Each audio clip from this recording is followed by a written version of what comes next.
was Valentine's Day, guys? It was fun. What'd you guys do? I worked, but Go ahead. we were gonna go to Limon in Burlingame, but dude, I was so lazy. And then we were like, well, let's just go get sushi. And then we were driving back, and there was hella traffic.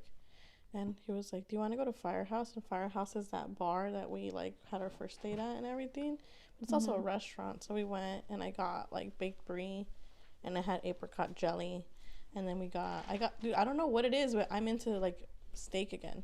So I got a medium steak with some finger-like potatoes. Steaks medium. I love medium. Nice and bloody. And then I got a salad with it. Their bone marrow is so good. Dude, their bone marrow there. Do you like eating bone marrow? No, I don't like steak. I'm weird. I don't like that I don't like it because I see you guys enjoy it so much. And well, I stopped for a few years. Yeah. But, like, so you guys know I was trying to be vegan for a while. But then, like, realistically, I was like, dude, like, I love food too much to do this full time. Like, I was just honest. So now I'm, like, doing it a little bit different. And, like, I'm enjoying my food again. So we can do Korean barbecue now? Fuck yeah, we can do Korean barbecue. Yeah. I've never gone to Korean barbecue. Me and Nani would go twice a week when we were I single. remember. And broke. Broke her. Like, why? Credit card. Because we were lonely. Yeah, we just had each other. Yeah. It was funny because, like, we would tell each other, like, you down for Korean barbecue? And then, like, one or the other, whoever would send it, would be like, don't got money. All right, you got me next time. I got you this time. So we were like, switch on and off. Yeah. That's cool, though. We had a lot of fun. It always worked out, though, because, like, you know, 1 week me, 1 week her, and then for some reason we'd always do mochi donuts after, too. And she hates mochi donuts. I hate mochi donuts. I would just get, like, a little smoothie. She would get your yogurt boba drink. Dude, I love that drink, but it has so much fucking sugar in it. With the bursting strawberry boba or mango. Yeah. I mean, what you guys do? Sorry, I took over that. Oh, no. We went to Calistoga. It was beautiful. Well, because, you know, it's Pablo's birthday. I forgot. So we don't really celebrate Valentine's. We celebrate his birthday. And then we'll leave Valentine's to another day. Does he still get you stuff? No. Oh, our friend dropped us off each a little box of, like, these chocolate-covered strawberries. I seen that. With, like, That's a little wine so bottle. cute. It came with a little head thing. I use it to get ready today. Oh, I was going to use it later. And then it came with a little, like, bath bomb, huh? And, like, a shot glass and a cup.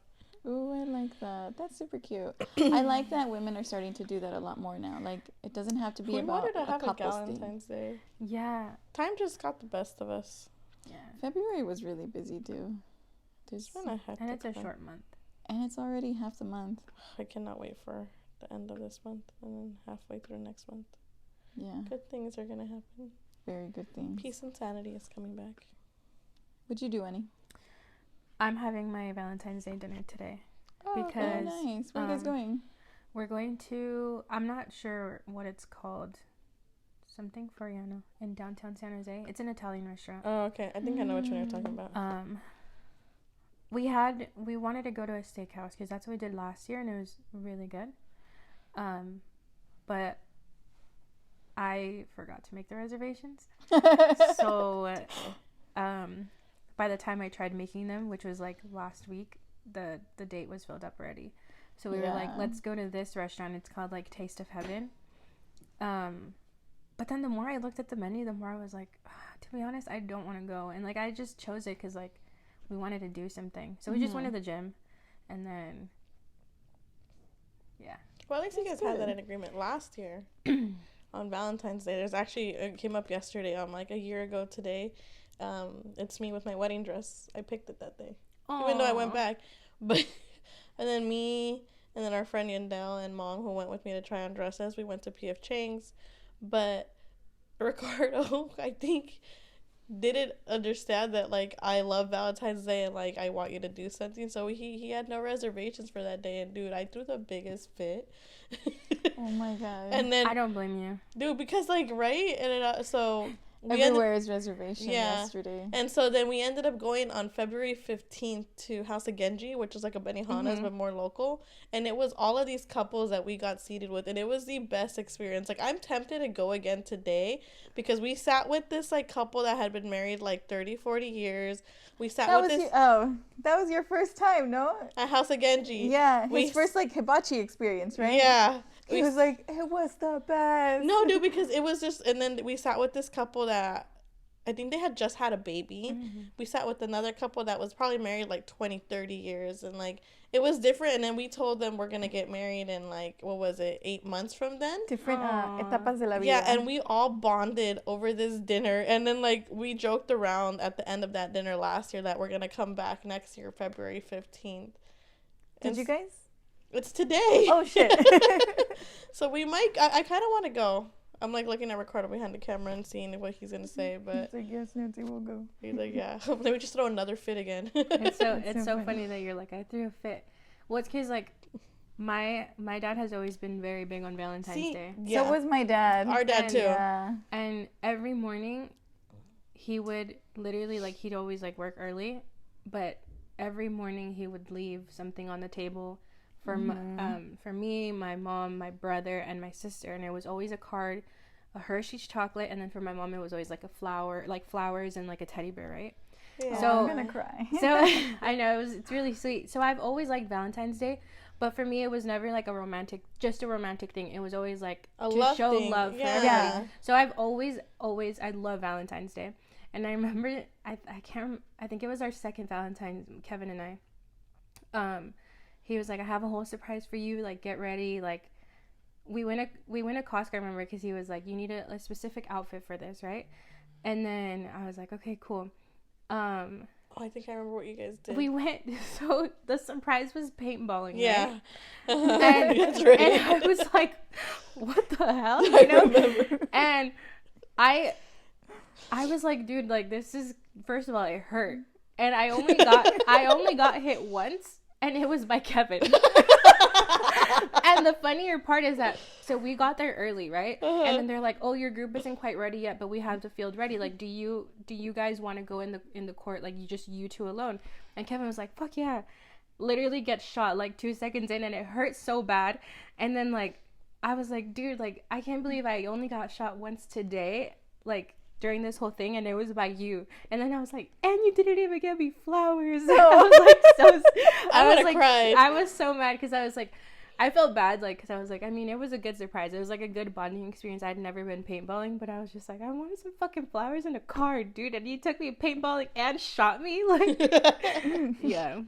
No, I feel it. I stopped celebrating Valentine's Day when I got with Pablo because it's hard to celebrate it. Like, I don't want him to get me a gift on his birthday, you know? Yeah.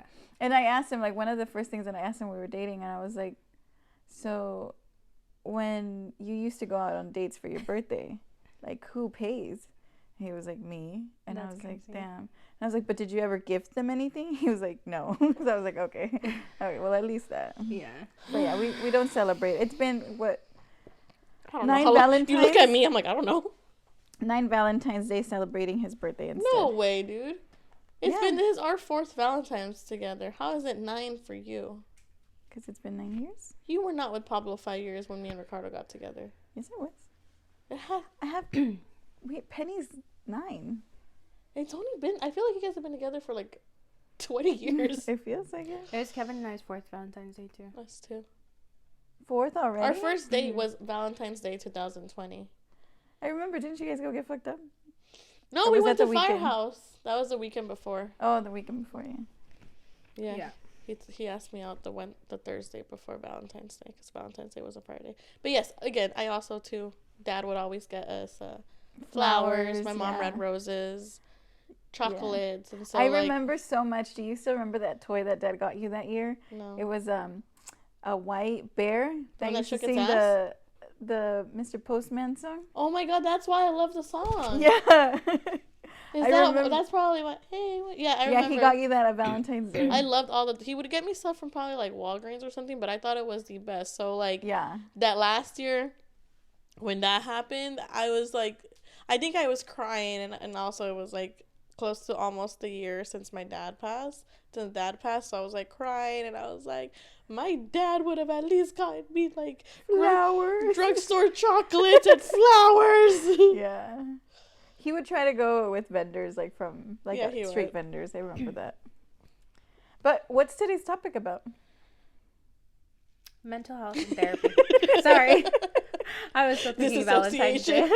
You're like, what is my favorite chocolate? was like, my dad went to CVS. Actually, wait, I need to say one more thing about Valentine's Day because this threw me off. I love white chocolate covered strawberries. No. Oh. Yesterday, I didn't know that goodie bags were a thing at school now. Dude, and this kind of pissed me off you said that because a month ago.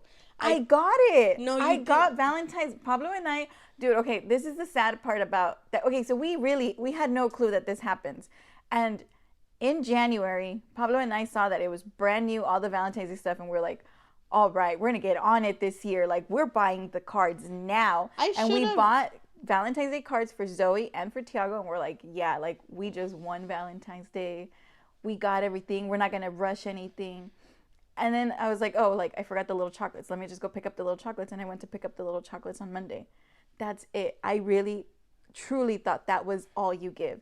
Tiago came home with a grocery bag full of goodie bags, toys, pencils, candies, cards, like the works. And I was like, this happens? Yes, and I know this happens.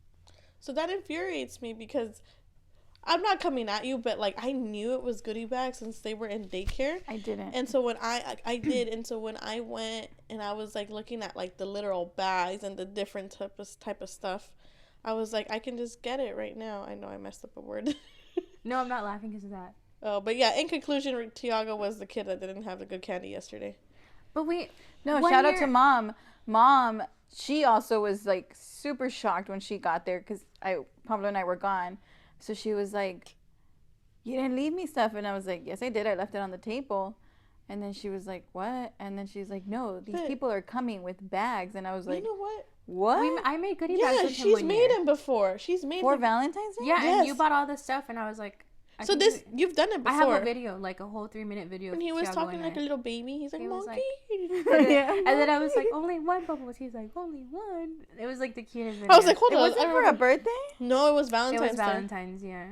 Maybe I don't remember, which is part of mental health that we're going to talk about. Maybe I don't remember for a certain reason. I blocked it out of my memory. But yeah, I was really shocked. I was like, my kid. But he wasn't expecting it. So to him, like when I picked him up at after school, he was like, Mom, the coolest thing happened. Like we had a Valentine's Day party. Like, look at all my stuff. Yeah.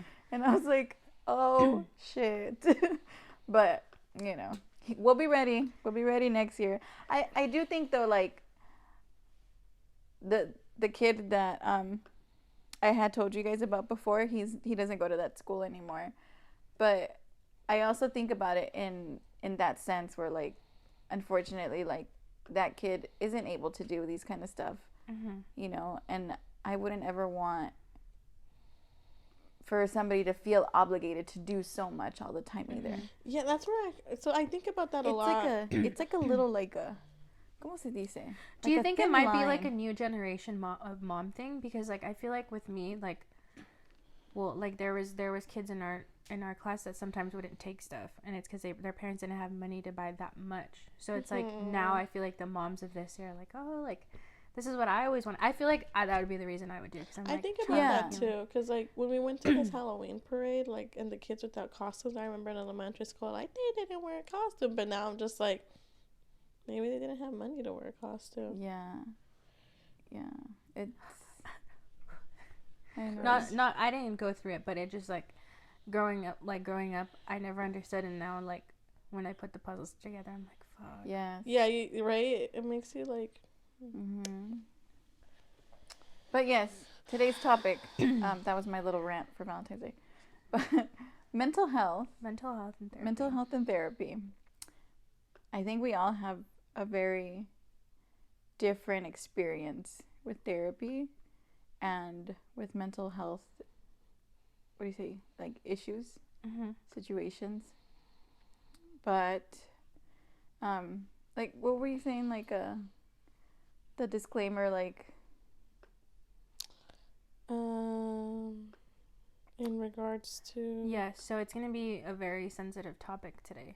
Yeah. So therapy and, you know, just a lot of things mental health stuff that. and Talks about suicide, mental struggles. So, you know, if you are not comfortable with that, definitely Trigger warning. Warning. But Yeah. Annie, do you want to start us off? Of course. So for this one, I'm gonna have to give a little backstory. So it all started when I was 6. This was right after my sister's quinceañera. So because we had family over from Mexico, my parents decided to take like a little mini vacation to Vegas, and that was my first time there. We stayed at the Circus Hotel, which is like, now that I know, I'm like, dude, that hotel's so ugly, you know, whatever. And it makes sense because it literally, like, I've seen a lot of like horror stories on like TikTok or whatever, but so we went on this trip, and these little like key factors, I guess I have to like point out because they do like play a big part of like me facing my traumas later on in life. But obviously Vegas casinos have a distinct smell, and it's just like the cigarette, because people can smoke in there, right? So it's like just like cigarettes and just. And you're not the only person. Like, that cigarette smell like affects a lot of people. I get like just so nauseous. Yeah. Nauseous. So the cigarette smell.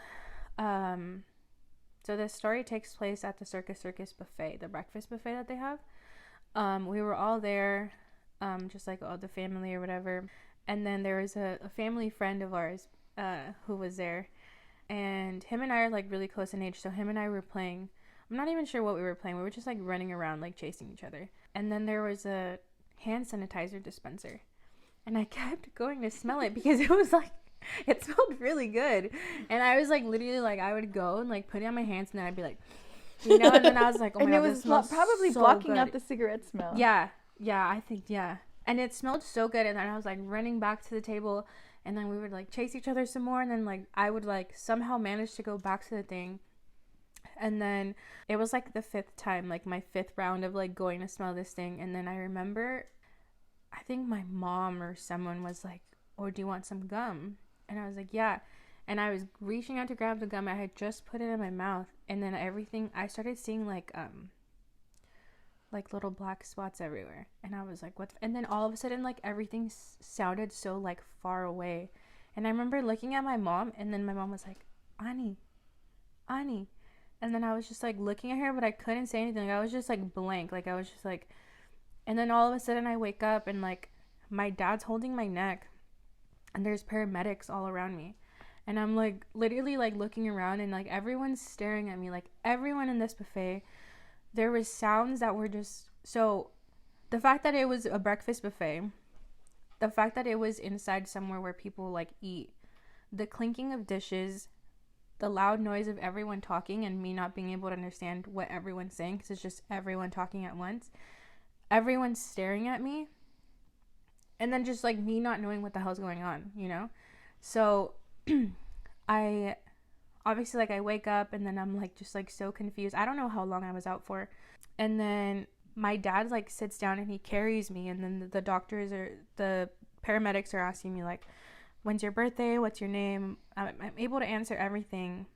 And then I just get like super nauseous, and I'm just like yakking. And then like I have to, like, I end up getting taken to the hospital in an ambulance. And then I spend the night in the hospital, and then I get released or whatever. And then, yeah, so I ended up having a seizure. That was my first seizure ever.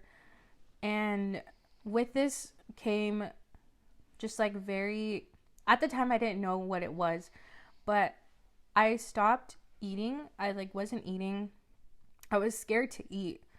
I was scared to go to public places, anything that had anything to do with food. So restaurants, I couldn't go to restaurants. I just couldn't be at a table sitting down if there was food involved, if there was a lot of noise, like people talking, if I could hear dishes clanging. For some reason, I was really scared of donuts because I had a donut that day. And anything that involved that day terrified me. The smell of cigarette ended up being like something that was just like so like triggering to like what I was feeling. Mm-hmm. For how long did that last? Until I was 16. Oh wow.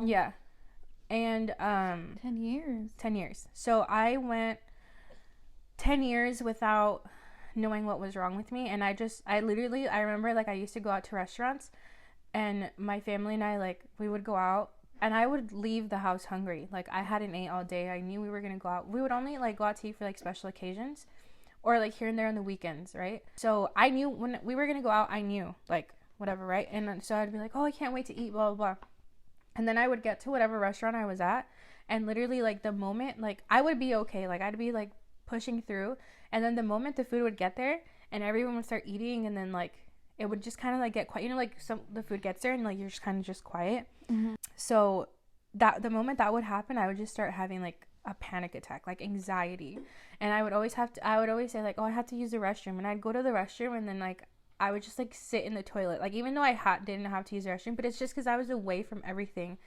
And then I'd, like, wash my hands and just, like, take my time. And then I'd be like, oh my God, like, just, like, trying to just, like, get over that feeling that I was feeling. Like I said, I didn't know it was anxiety, or more so, like, panic attacks, I guess. I didn't know. And I just always felt like when I was there, I was going to die, or I was going to have a seizure. And that was my biggest fear. And so, again, it went on for 10 years. And so when you go so long, with, like, a mental health disorder, a lot of them can turn into other things. So my anxiety ended up turning into depression. And then, like, I was, like, so depressed where it's, like, I was depressed because I was like, dude, this is going to be my life. Like, I was like, I'm going to have kids. I'm going to, like, this is always going to be me. Like, I was like, am I going to have to leave my husband at a restaurant and be like, oh, you and, like, the kid are going to eat, and I'm going to be in the car? Because I would run to the car, and I would just wait in the car until my family was done eating. And so I thought that was my life until, like, when I was, like, 15, I was, like, so severely depressed.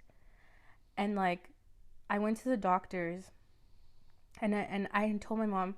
I was scared to tell my mom that I wanted to try therapy, because I had finally heard about therapy, and I was like, wait, like, this exists? Like, I think I was watching YouTube videos. Like, I don't remember how I heard about, like diagnosed anxiety, but I remember I was, like, too scared to tell my mom, because I felt like she wasn't gonna, like, be okay with me going to therapy. So I told her that I had, like, really bad stomach pain, and I asked her if I can go to the doctor.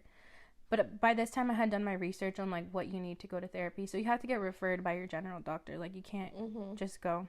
So I was, like, at the doctor's, and I was like, yeah, I have really bad stomach pain and blah, blah, blah. And he's like, oh, like, blah, blah, blah, like, and he was just like, just drink more water, right? and then I ended up finding out that I had low blood pressure when I stand up. So, because I was telling him, like, I just, like, feel really sick all the time, and, like, blah, blah, blah, like, I can't go out, and I just feel sick, like, I'm gonna pass out, I'm gonna have a seizure. And then he was like, oh, like, let me take your blood pressure. So I had to do, like, 1 laying down, 1 standing up, and then 1 sitting. And then that's when he saw that when I stand up, my blood pressure goes really low. And he was like, oh, like, just drink water, like, you'll be fine. And, like, in my head, I was like, he's not referring me to therapy, you know? And I didn't know what to say. Like, I was like, dude, like, no, like, I want him, like, I guess, like, he couldn't, like, you know, they can't remind you. You have to be honest with him. But at the same time, I had very little knowledge about anxiety and therapy until finally I was like, you know what, like, it's gotten to the point where I literally want to, like, delete my existence, you know? And I was like, I literally, like, I don't want to be here anymore. Like, I feel so, like, I basically, like, told him what I was feeling, and he was like, oh. And he was like, he was like, oh. And then I was like, yeah, like, I've been feeling like this for so long, and, like, I don't know what to do. And I was like, it's just, like, it's gotten really overwhelming. So he was like, well, because you admitted that to me, like, you need to go into therapy now. Like, otherwise, like, you're going to have to be taken to a facility. And then I was like, and my mom was, like, out there, and I was like, my mom thinks I'm here for stomach pain. Like, I was, like, literally panicking. And then finally he's like, okay, you're going to have to call this number, and they're going to refer you over to a therapist. So I didn't start therapy until I was, like, 15. I was, like, a sophomore in high school, because I was still experiencing all this stuff. But I feel like I was missing out on so much, where it's, like, that's when I got super depressed. Because, like, if my friends would go out, I would be like, oh, my mom said no. But I wouldn't even ask my mom. I just knew that I couldn't go, because if I went, like, I was going to panic. And how do I explain to my friends, like, I panic? You know, like I just like I can't be out. And especially back then, I feel like I totally can relate to you. Mm-hmm. Like, I didn't even know therapy was a thing. Me I didn't either. know antidepressant, anti-anxiety medication. Mm-hmm. So like, it's not like today's youth, because we're so old. But no, but for real, today's youth could be like, I have anxiety. It wasn't like that. Like before you, they were like, what, bitch? Like, Yeah. you know, and like, oh my god. Yeah. I think the more that like time has gone, like obviously the more knowledge they have on mental health. But before it was like, I remember I had my first therapy session and I had to go back to school.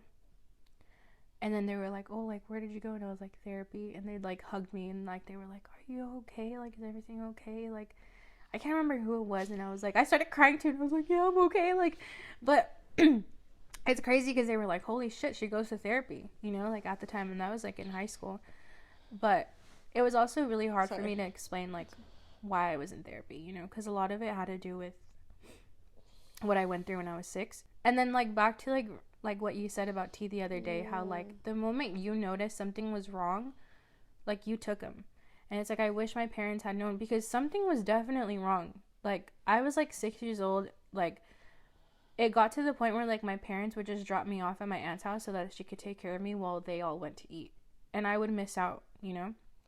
And it's like, how did you not realize like something was wrong? Or like they just said like, I remember my like they used to just tell me that like I was like over exaggerating. Okay, that like delicada. Yeah, that I was like delicada or like chiquiada or whatever, right? And I was like, dude, I feel like I'm gonna die every time I go out. Like I feel like something bad is gonna happen. And then yeah, I started going to therapy, and then obviously I had like my diagnosis, like I said, and we started working on the anxiety. I got diagnosed with post-traumatic anxiety disorder.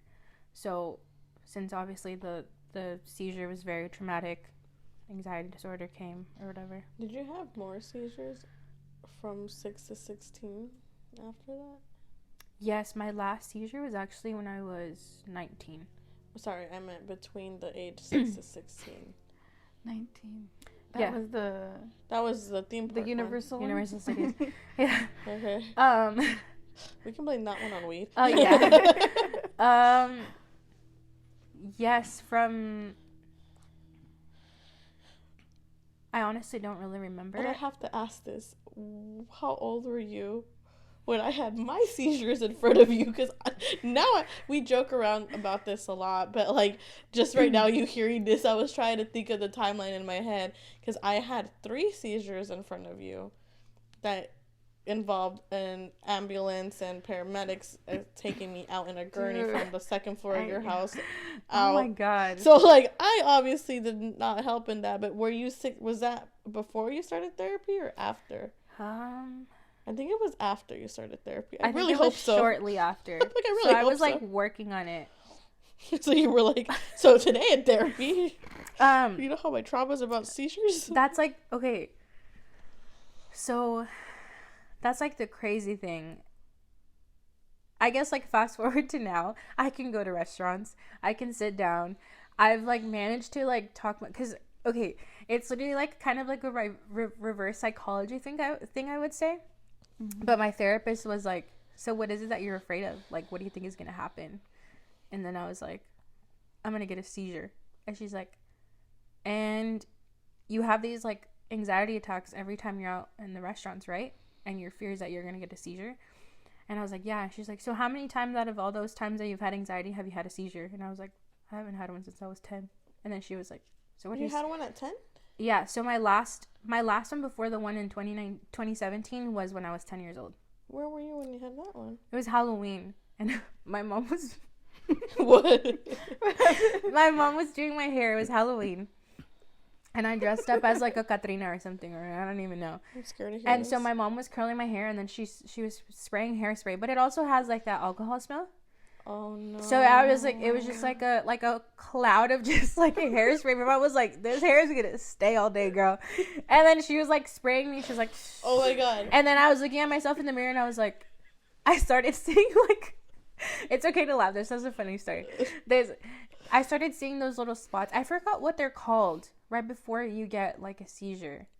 I think it's like an aura or something like that. Or I don't know, right? Something like that. I started to see those, and then I like the thing is like, so there's like different kinds of seizures, right? There's like the blank seizures that people have where people just like blank out. They're not like shaking or anything, and they don't pass out, but they're like awake, and then you just like you're talking to them, and they like they're the ones you were getting before you realized you were having like full seizures. Yeah. And I remember like my mom like calling me, and then I could see myself in the mirror, and I was like looking at myself, and I just couldn't. I could see myself, but I couldn't react to what was going on around me until like I fell back, and like I ended up hurting my mom's arm because she put her hand out to hold my head because the toilet was right there. So she like saved me from hitting my head and held in. She ended up having like her hand hurt. So point is that Halloween I didn't go to school. I didn't go to school. Yeah. Okay. Nothing. Yeah. So I know what hairspray it was because your dad used to use it. I remember. Was it the Aquanet? It was probably but it was purple. No, that's it. The Caprice. Caprice in Spanish. They sell in Tijuana. No, but she was using the Tresemme one. Okay, I remember that purple Yeah, that one smells good though. That one smells like baby powder. That one smells yeah. That one doesn't give you a seizure. Yeah, that's anti-seizure. That's actually my favorite hairspray. I didn't know any of this. Yeah. Oh my god. Anyways, what was I saying? Yeah, the thing with the restroom, whatever. That was my last seizure until 2017, I believe. And then I had a few other ones like in between those, but I don't really remember those. Like I just remember having them. Did they ever figure out why you were having them? So in 2017 when I had my last one, I ended up getting a concussion. So I hit my head really hard on a cement pillar. Why? What were you doing? I was at Universal. It was the Universal Studios one. Oh, that one. Yeah, but we were concussion that day. Yeah, we were in line. I was looking at strobe lights, which I shouldn't have done, but I was under the influence. So I realized a little too late once I started getting that feeling, and I was like, "Oh fuck." So I remember there's actually a picture of me laying on the pillar like this, and I'm like my hands are crossed, and I'm just like this, but it's like me facing the back. And it was me just trying to like talk myself out of it because I used to do a lot of like talking to myself in my head, like, you're okay, like, you know, this is just anxiety, you haven't had a seizure. Turns out that day I was gonna have a seizure, so that was like my fallback point. Like I had gotten rid of like the anxiety, and that day was like kind of like a relapse type shit because I was like, wait, my therapist said like, how many times out of all the times you've had anxiety have you actually had a seizure? And this time I actually got one, you know. So yeah, they ended up doing tests. Like they did like when they put all that shit on your head, and they had like strobe lights. They gave me like a phrase at the beginning of the thing, of the test, and they were like, okay, at the end of the test we're gonna ask you the phrase again. So they had me like in this, it looked like a little crib, and it was it was like a little crib type thing, and I was like had all these things here on my chest, and they had just strobe lights like literally just going, and they're like, you don't have to leave your eyes open, you can leave them closed, but you have your eyes closed, you're in a dark room, you can see the strobe lights.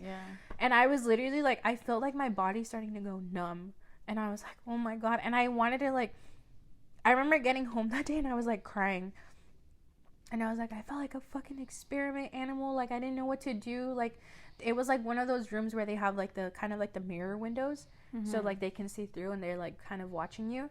And then I was like, I remember like crying about it, and I was like, I just felt like a fucking experiment, and like blah blah blah. And I was like, I couldn't even remember the phrase at the end of it, like I didn't know what the phrase was.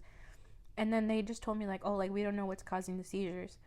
And so I ended up having the concussion, of course. So I was like taking muscle relaxers and a bunch of other medication. And then shortly after that, that's when I got diagnosed with like the bipolar disorder.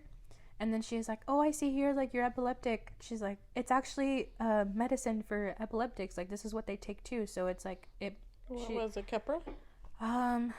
Lamictal. Okay. So they're, like, mood stabilizers. And then she was like, and it doubles as, like, an epileptic, like, medicine. She's like, but it can cause a very deadly seizure. And I was like, bitch, what the fuck? I was like, awesome. No more bipolar, but I might have a deadly seizure.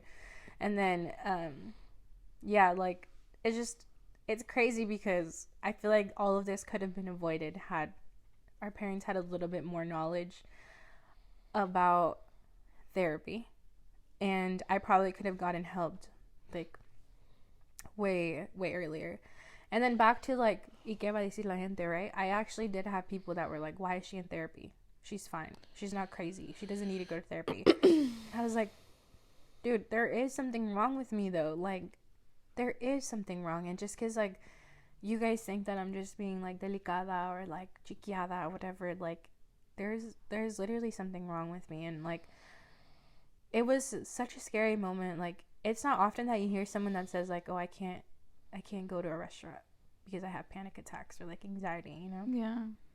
And yeah, so until now I haven't gone to therapy in a while, but I mean it does help a lot. And I feel like I've been able to tell my therapist like a lot of stuff, and she's been able to help me with everything else that came with just one seizure, you know? Mm-hmm. Had that not happened to me, I feel like I'd be in a different place mentally. Maybe. I'd like to think that. But there's like a lot of I learned, and I always tell people like, don't wait until you need therapy to go to therapy. Like, you should go to therapy even if you don't think you need it. Because like there's little problems in your life that a therapist will help you figure out. Yeah. You know, and I recently heard like someone was like, you don't need a therapist to tell you how to live your life or like how to navigate. Like, you should just know that on your own. And I'm like, no. No. Like, give therapy a try and then talk to me. Like, the way that therapy has helped me understand people, and because there's a lot of issues that I had for myself, right? One of my biggest ones that therapy helped me with a lot was love languages. And I think I've talked to you guys about this, where like I was having a really hard time understanding why I felt unloved by certain people, but it's just because the way that they show love is out of the 5 languages of love, or I think it's like 5, right? My therapist was like, I remember she like pulls out this little chart and she's like, take a look at this. Which one like resonates more with like the way this person is showing you love? And I was like looking at it and I was like, gift giving. And then they were like, well, maybe that's just the way they know how to show love, but it just doesn't mean that they don't love you. And then I was like, well, I want them to show me love in all 5 ways, like, you know? And then she was like, yeah, but like, you have to understand that some people just don't know how to do the other ones. And then that was like a big one where I was like, I mean, I guess I could understand because like maybe their parents didn't show them love in an affectionate way, didn't give them quality time, didn't give them words of affirmation, so they don't feel comfortable doing that. And I think now it's like, it's kind of like gotten to the point where it's like, I've accepted that this is the way this person shows love. And yes, it still affects me a lot, but I also know that because of therapy, I guess because I learned how to understand myself and why I was the way that I was, like what life events caused me to be a certain way, I started becoming more understanding about other people. So with the love languages, I was like, that's the only way that they knew. And just because they're not showing it to me the way I want them to show me doesn't mean that like they don't. You know, that's just the only way they know and they feel comfortable about it. And again, although I recommend therapy for everybody, not everyone's going to go to therapy. You know, not a lot of people. 1, it's expensive. 2, it does take a lot of, at least for me, it did take a lot out of me to go and like speak about my feelings, because sometimes I wasn't ready or I just didn't have the right words. And honestly, there was a point in time where I stopped seeing my therapist because I was like, if I tell her the thoughts that I really have in my head, I'm gonna get locked away somewhere. Like, I was like, and I don't want to be locked away anywhere. Yeah. So yeah, like, I mean, I still struggle with like mental health, of course, and having bipolar disorder, it's really hard, because there's times where I have depressive episodes and I don't want to talk to anybody, and I just want to be home. I just want to lay down, and I'll be like super depressed. But yeah, like, I think therapy has helped me understand a lot of other people. I know last episode I said you don't need to understand people. Like, no, you don't. But at least like like, no, you don't need to. But it has like, it's not that I understand people. You understand personalities. Yes. No, I think I know what you mean though, because in therapy for me, you know, recently one of the things was like, well, like I explained how I'm upset at somebody because they didn't do something, all right? And it's just like, well, did you tell them what you were expecting? And I was like, no, but in my head, it's like they should know. And draw it's your like, picture. yeah, draw your picture. Like, how are they supposed to know? But it kind of helps me, like, okay, like, let me think about it like this. Like, oh, crap, you are right. Like, if I never told this person what my expectations are, of course they're gonna fucking fail me in the expectations I have for them because they don't know what they are. And so, like, I think what you're trying to say when it comes, I mean, from what I'm interpreting that you're saying is maybe it's helping you see the bigger picture and, you know, and just kind of be like, oh, okay. You understand? So like, blah, blah, blah. So our therapist, one time too, when I was explaining to her about like situations going on with like Pabs and I, and I was telling her like, this is what I expected, this is what he expected, and we didn't meet in the middle. And she was like, did you paint your picture to him? And then I was like, no. And she was like, well, he can't know what your picture is unless he sees your picture. Vice versa, like you can't see his picture because he hasn't painted his picture. And I was like, that's such a simple concept, but it like literally just opened up so much about shit that's going on that can be an easy fix, you know, easy solution. I think, yeah, that's. I'm glad you guys bring that up because actually, like a while back, I had done a few like therapy, couples therapy sessions, and one of them was like lack of communication, right? Where I was like, we're not understanding each other. And then the therapist was like, well, did you communicate? And it was the same thing. And I was like, no. And it was like, we would have times where both of us were like, well, you didn't do what I expected you to do. And it's like, well, you never told me what was expected. So I obviously never did it.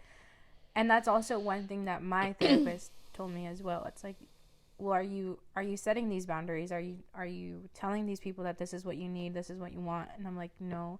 She's like, well, then how do you, like, people, you can't read minds, like, you know? Yeah. And then it's just like, it's kind of like one of those things where not a lot of people, communication and comprehension are two different things. Yeah. And so you can communicate all you want, but if they're not understanding what you're saying, like, you can't really get much, you can't really get far. Yeah. But yeah, it's just, I think therapists are really, really great people. They are. So they just make you realize, because it's just like an unbiased opinion, and they're just very brutally honest. At least my therapist was very honest and was like, okay, well, you're kind of wrong here. Like, you need to look at it this way. And I know there's only so much your therapist can tell you, because like they can't tell you, like, they can't make decisions for you, but I feel like they do use a lot of reverse psychology. Yeah. And yeah, it just like, it makes you think a lot. It's a cool experience, honestly. Like, even if you're just like, well, like, yeah, I don't need it. Like, sometimes it's a cool experience to be able to talk to somebody that you know is just gonna give you a very unbiased opinion of what's going on in whatever situation you're putting yourself in or you are in. Yes. And then also, like, another thing is, like, you can't save someone that doesn't want to be saved. Yeah. So, you know, back to the topic of like therapy and mental health, and I think there's a lot of people that have a lot to say about people going to therapy. And I feel like what I've noticed most is that the people that say don't go to therapy or are against therapy are the people that need therapy the most. And I'm like, dude, don't come for me. Well, you know, and he doesn't mind I share this because we've talked about it, but my husband is one of those people that he understands why I go to therapy. He understands that I like it, and he's completely okay with, you know, if our kids need it, like, they go. But he's told me, like, he just doesn't feel comfortable talking to other people about his situation. Yeah. And so he's just like, that's just me. And, you know, maybe it'll change after, but right now, at the moment, I still don't feel comfortable talking to a stranger about my situations. Yeah. I can relate to that, because I think I'm in therapy now, and I feel comfortable talking to you know, she's not a stranger to me anymore. I've been seeing her for over a year now, but like 2 years almost. wow. Yeah. But one of the first things I told her was like I didn't want to go to therapy because of my bad experience with my last therapist that I had back in like the early to like when I in my early 20s was essentially when I had it. And for me, I remember I needed to go because I too was having very much delete me thoughts, you know, and of course mine had stemmed from just my health at that time, where I was constantly in and out of the hospital. I felt very alone. I felt very judged, and I just felt like it would be better for, because my family, I saw my family suffering, I saw everything. So for me, it was just like, well, maybe if I'm just not here anymore, it would help everyone out. And I remember going to my therapy session and I was seeing my psychiatrist, and then I couldn't tell her. Like, I just couldn't tell her. And then she'd be like, literally, like, so how does that make you feel? And I think you should read this book. I think you should do this. Yeah. And I was like, girl, what? Like, you're not. And so, like, I stopped going. And then, not the smartest thing, but I stopped my medication cold turkey as well, which was a very bad thing. Luckily, I didn't spiral or anything at that moment. But then I didn't want to ever continue therapy again. Like, I was very much not against it, but I just felt like it wasn't for me. And then when of the bad experience. But then when my dad passed, you know, Lizzie actually scheduled a whole family one for us, and that's where we met our therapist. And she was like, I think that you guys each need individual therapies. And I was like, okay. But yeah, I mean, I'm still in it now, and like now I don't only feel like it helped me overcome or like how to process the grief after losing dad, but it's helping me in other ways where I feel like you feel more confident. Yeah, but I think more importantly, I feel like I have like assistance in how to like maintain my relationships, how to be able to like have a better understanding of the people around me, and how like not everyone is out to get me, you know, and how the choices that I'm making for myself at this moment, it's not selfish or ridiculous of me to do it, because there is a reason why I'm doing what I want to do. There's a reason why, you know, I'm doing all of these things. By the way, our moms think that they're being super quiet. Yeah. And leaving the house. So they're leaving now. Loud ass whispers. The door constantly opening and closing with the little chirp of the alarm. They like drop something. Yeah. You know, multi-generational right now living. that you were saying, like, I wanted to delete myself. It's funny that like we're saying it that way, because I felt like that one time. Like at some point, I did feel like that too. I feel like because at the time I was feeling like the odd one out in my family, right, where I was just like, you know, but it's just sometimes you don't realize the effect that you also I'm trying to say this without crying, the effect that you like yourself have on other people. Yeah. And see, for me, like, I was very much in that because I thought that maybe if I just wasn't there anymore, it was the better thing. And like, not a lot of people know this, but I did try to go there and like instantly regretted it. So I used to have to take like pain medications so there was a time where I took a shit ton of them, and I think like 30 seconds in, I was like, what the fuck am I doing? So I threw up. And then some still like I wasn't like dying, but I was definitely like high. And so I had to like throw myself in the shower, and I was just sitting there like, what the fuck am I doing? Like, why is this? Sorry. And then it kind of just sucks because like, for me, I know how I felt at that time, and I know how much therapy helped me. But then before I went to therapy, my dad got diagnosed with the same exact thing, and I saw how much he was struggling, and I pushed for him to go to therapy, to go see a psychiatrist, and like he never got out of that mentality that like, I don't need to go to therapy, I'm not crazy, you know? And I just wish that like our parents luckily my mom, after my dad passed, she was like that too. And she went to therapy for a few months, and she wanted to quit going because she said that it had been enough time and that she had to be better already. And it's just like, first of all, there is no time frame of how quick you need to get over someone's death, especially your partner's. But it's just like, I'm glad that our generation and then the generation under us, they're very open to going to therapy, very open to acknowledging mental health illnesses, because unfortunately the generations before us, a lot of them are still stuck in that mentality of, yo necesito ir, yo no soy loca. Like, why am I going to tell somebody my problems? Like, I don't need to be on medication. Oh, because my mom, same medication as I'm on, but she had like a third of my dose, right? And then she's like, I don't need to be taking this medications because I don't want to have to depend on it. Soy débil, da da da da. And there I am with triple the dose that she's on, and I'm just like, Mom, it's not a bad thing, And thankfully, she freaking she did. And is still going to therapy. She definitely did hit that point where she thought she needed to stop. But, like, I wish that, like, my dad could have gone before he passed. Like, I feel like it would have helped a lot. And I feel like if there's someone that's still struggling out there, like, I know maybe growing up in a household that made you feel like therapy wasn't worth it or therapy was only for crazy people, like, don't listen to them if you or yourself are struggling.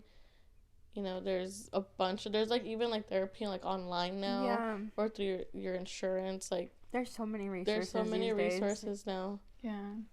And you shouldn't have to feel like you're alone in it, because like 99.9% of us all need therapy. And I can confidently say that thanks to therapy, I am where I am now. I'm more, like you said, I'm more confident in myself and more confident in the decisions that I'm making with myself. And I feel like my relationships are overall better. I feel like I'm a way better version of myself than I was before therapy. Because like I said, literally, I didn't start therapy till like 15, 16, I think. But I was such a bitch. That's the only way I can put it, dude. I was like trying to fight everyone. And I was like always like a la defensa. Yeah. I was always like, fuck you, don't tell me what's wrong with me, don't tell me this, don't tell me that. And I mean, I'm still kind of like that, but like I feel like I know how to, like, I can control it a little bit more, and I try to be a nicer person than the person I was, because I think about it before and I'm like, bro, why was I such a bitch to people? Why was I so mean? And it's because, bro, I was like struggling. Well, I too had my experience with mental health and therapy.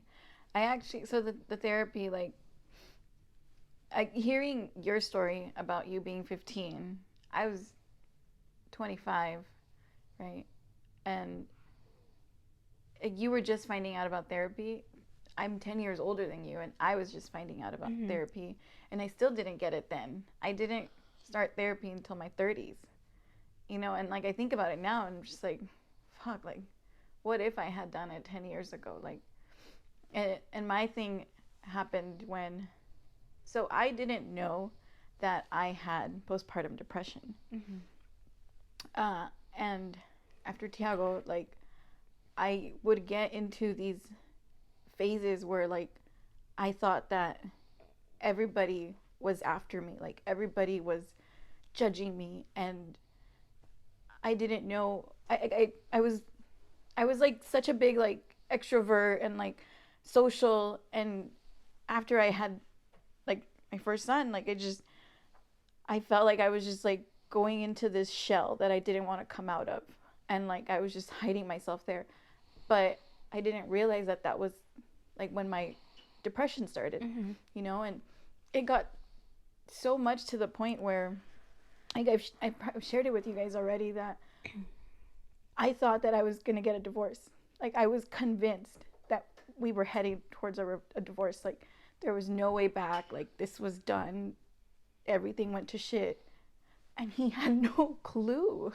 And it was just me in my head with, like, all these thoughts, because I was just like, I'm alone. Like, I know I could be a single mother. Like just, like, crazy ass shit that, like, I was putting in my head that I wasn't sharing with anybody, and I was keeping it all to myself.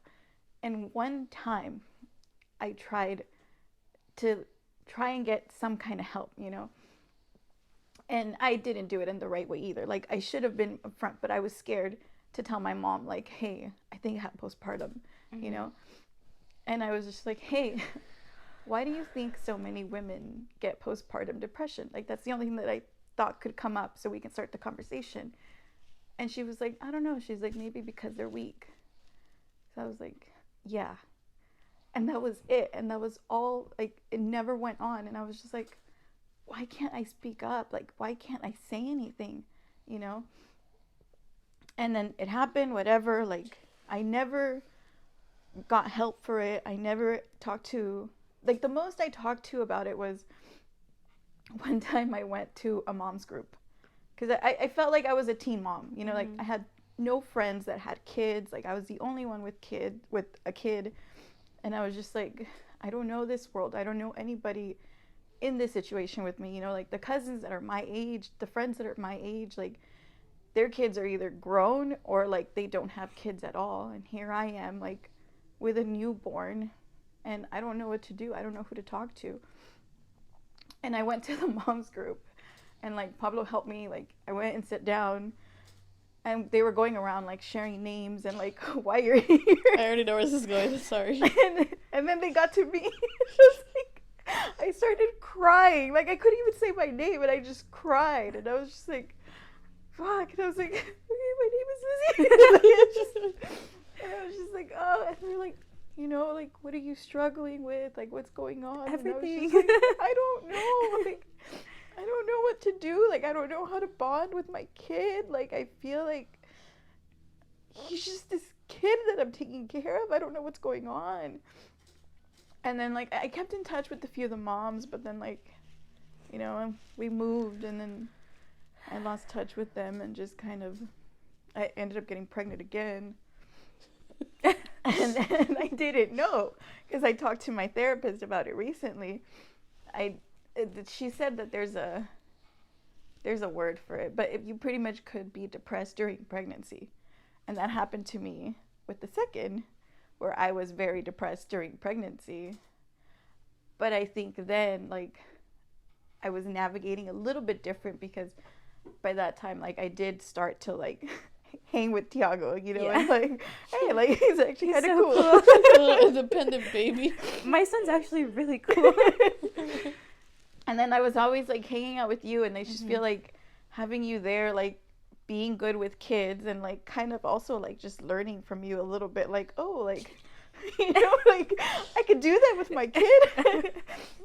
So wow. It kept me a little bit more occupied, and, like, my situation with Pablo got better and stuff, but it was tough. It was tough because I think about it, like, how many other women have been in that situation where they're just like, I think something's wrong, but they just don't speak up, and they don't say anything, and I found myself in that situation, and I didn't know how to speak up. I didn't know how to ask for help. So that was my tough part with therapy. And now, like, when I knew that, like, something was going on with my son, taking him to therapy, seeing, like, how quickly and how much it did help him, and how much it's helping me, like, and I also, like, I had not a bad experience, but not the best experience with therapy in the beginning, because at first, to make it easier on my son, I was seeing the same therapist, but I couldn't relate too much with her. And I think a lot of it was too, maybe it was just, one thing that I love about my therapist right now is that she very much understands me, and me as a Latina, me as like an older daughter, me as a mother, like, somebody that she's very relatable to me. And I think that helped me a lot. That helps. Open up and talking to her about, like, all these different situations that I've never wanted to talk with anybody, And you know what? I think that I have, we haven't even said this, but I think that's a huge factor into why this therapist is so relating. So we are the therapist that we're seeing is someone that speaks Spanish. It's someone that grew up a Latina, and like I don't think I ever took into consideration until once I've been with her now how much that is like how much that's impacted my therapy, says how much that's helped me, because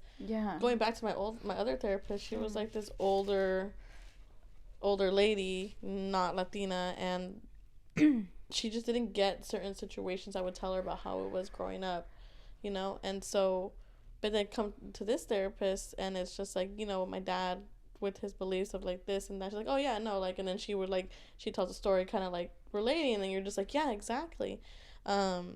So, you know, if you are still looking into a therapist, definitely. There's so many more. Yeah, there's a website. It's called Latinx Therapy, so LATINX therapy.com.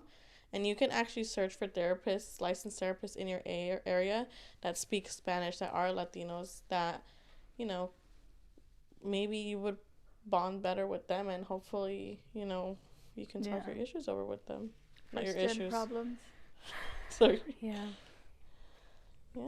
Yeah, but therapy is great, and it's very good to know about mental health issues, I feel.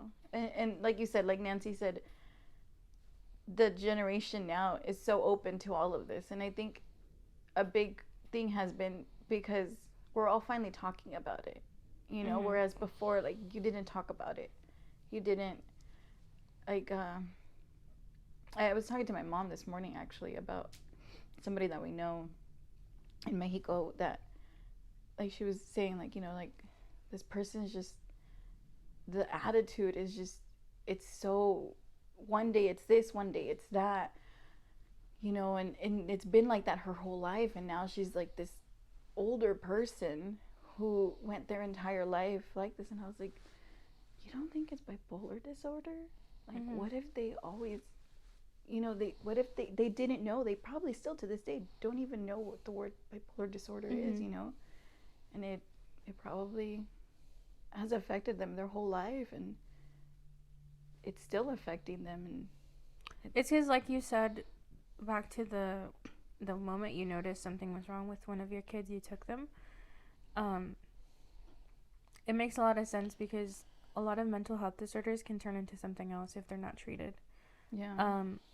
And I think the longer you wait, I think the worse it gets, because you're going untreated. And if there's something that can help you out there, like, why not? My mom didn't want me to be on any sort of medication when I started, because they had prescribed me like antidepressants, the anxiety pills, and then the ADHD. And then my mom was like, no, can you just like keep going to therapy? And I was like, I agree. I was like okay with it, because at the same time, like, I had someone in my life back then that had like a bunch of mental health disorders, and they were like zombie like. They were just like, you know. And it's just like, I was scared that was going to be me. And so that's like when they told me like, oh, like, we recommend medication, my mom was like, no. And I was like, yeah, like, I wanted to try it without medication first, which I'm glad I did, because for the anxiety, I can control it myself without the medication. But it did take like 3 years for me to learn how to control it and kind of get my mind distracted. I had to do a lot of like exercises, like breathing exercises, or like exercises out in restaurants, until I was like, I don't need to do them anymore. You know, I also can't eat at breakfast restaurants. And I'm wondering if that's because of you. Not in a bad way. Not in a bad way at all. But I hate eating at breakfast restaurants. I have to eat outside. That's why I love going to Jack's so much. Me too. Because we can eat outside, and I feel like I can get fresh air. I would always tell my parents, that was another thing. I would always tell them, like, if we go, can we eat outside? And my parents were like, no. And then I was like, okay, guess I'll die. But anyways, my unsaid thought earlier, because I was gonna cry, but like, you know how you were saying like I wanted to delete myself, or how you were like, I had you, and it's like, you know, that episode of like America's Next Top Model, it's like, I was rooting for you. We were all rooting for you. I feel like that was me with you guys, because like I feel like you guys had these like super, like, you guys are like seriously, like, to me, you guys are, like, really, really strong.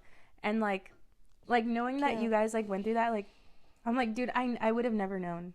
Like, Nancy, I would have never known, like, you tried to delete yourself. Lizzie, I never knew you were super depressed with Zoe, because you guys, I think you guys, it was, like, obviously it's all mental, but you guys were having these, like, mental battles with yourself, and, like, I saw you guys as, like, the complete opposite of, like, what you guys are describing yourselves as. Like, you were like, I'd be better off if I left, and I was like, I need you here, Nancy. And, like, like, literally, like, I got, like, really depressed when I found out, like, everything with you, and then obviously, like, seeing every seizure and being there, and I was like, this is so traumatic, like, oh my god, like, it was, like, probably, like, health-wise, one of, like, the most traumatic things that I've gone through, because I was like, holy shit, like, that's, like, my sister. Well, that is my sister.